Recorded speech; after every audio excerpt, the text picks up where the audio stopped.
மாதத்தில் ஒரு வெள்ளிக்கிழமை புற்றுள்ள அம்மன் வழிபாடு. ஓம் சக்தி என்று சரணாகதி அடை. அம்மன் பாடல்கள், அபிராமி பாடல்கள் கேட்பது சொல்வதெல்லாம் உங்களை காப்பாற்றும். 5ஆம் இடத்தில் இருந்து சனி 6க்கு போகிறார். சனி 6ஆம் இடத்தில் இருந்தாலே எல்லா விதமான சந்தோஷத்தையும் கண்டிப்பாக கொடுப்பார். விரயங்கள் அற்புதமாக கொடுப்பார். ஆனால் புதன்கிழமை மதியம் 1 மணியிலிருந்து 2 மணிக்குள் ஒரு சாப்பாடும் எலுமிச்சு பல ஊர்காவும் கண்டிப்பாக தானம் கொடுக்காத துளாராசிக்காரர்களுக்கு விரயங்கள் அதிகமாக கொடுப்பார். ஞாபகத்தில் வைத்துக் கொள்ளுங்கள். இதை மட்டும் வாக்கியத்தை ஃபாலோ செய்வர்களா இருந்தால் அடுத்த 2.5 வருடத்துக்கு கடைபிடிக்கும். ரொம்ப முக்கியம். அதே சமயம் நிறைய நல்லது. இடமாற்றம், தொழில் மாற்றம், உத்தியோக மாற்றம், படிப்பு மாற்றம், தாய் வழி உறவு, குடும்பத்தில் அந்யோன்யம், பிள்ளைகள் விஷயத்தில் காணப்பட்ட இந்த சிக்கல்கள் எல்லாம் பரிபூர்ண நிவர்த்தி. சனி உச்சம் பெறக்கூடிய ராசி நீங்க தான்.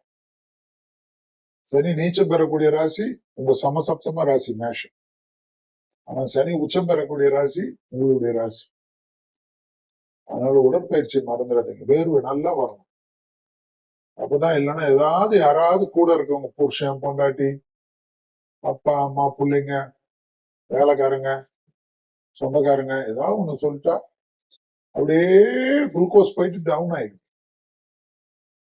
கொஞ்செல்லாம் பாத்தீங்கன்னா பார்க்கவே கஷ்டமா இருக்கும்.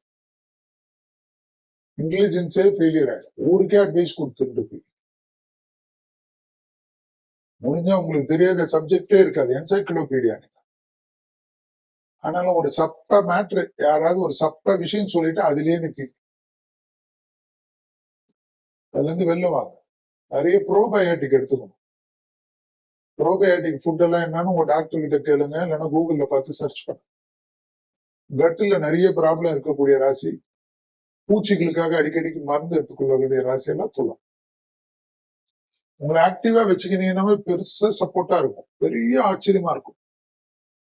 பெரிய முன்னேற்றம், அனுகூலம், யோக பலம், நம்பிக்கை, செல்வாக்குகள் கூடுவது, தொலைதூரத்திலிருந்து நல்ல செய்தி வருவது,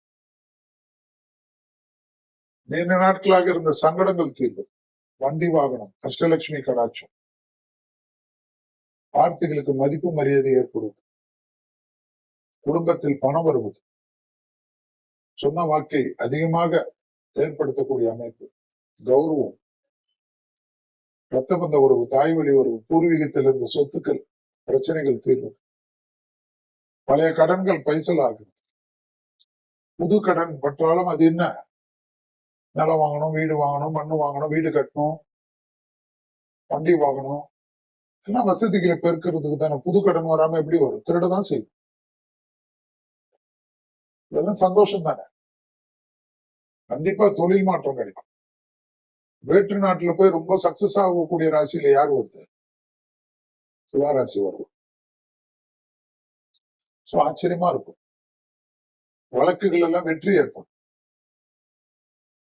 பெரிய அளவுக்கு முன்னேற்றம் ஏற்படும். வியாபாரத்தில் அந்த பாதிப்புகள் நிவர்த்தி ஏற்படும். செல்வாக்குகள் கூடக்கூடிய நல்ல காலகட்டம். இழுபறியாக இருந்த பல விதமான கஷ்டங்கள் பரிபூர்ண நிவர்த்தி. தனிப்பட்ட செல்வாக்கு கூட கூட மனதில் இருந்த பாரங்கள் எல்லாம் குறையும். ஏற்றம், முன்னேற்றம், நம்பிக்கை. ஏதோ ஒரு கம்பெனி விளம்பரம் போல இருக்கும். ஆனா கண்டிப்பா துலா ராசிக்காரர்களுக்கு குடும்பம், வார்த்தை, மதிப்பு, செல்வாக்கு, கௌரவம், புது பொறுப்பு எல்லாம் வரும்.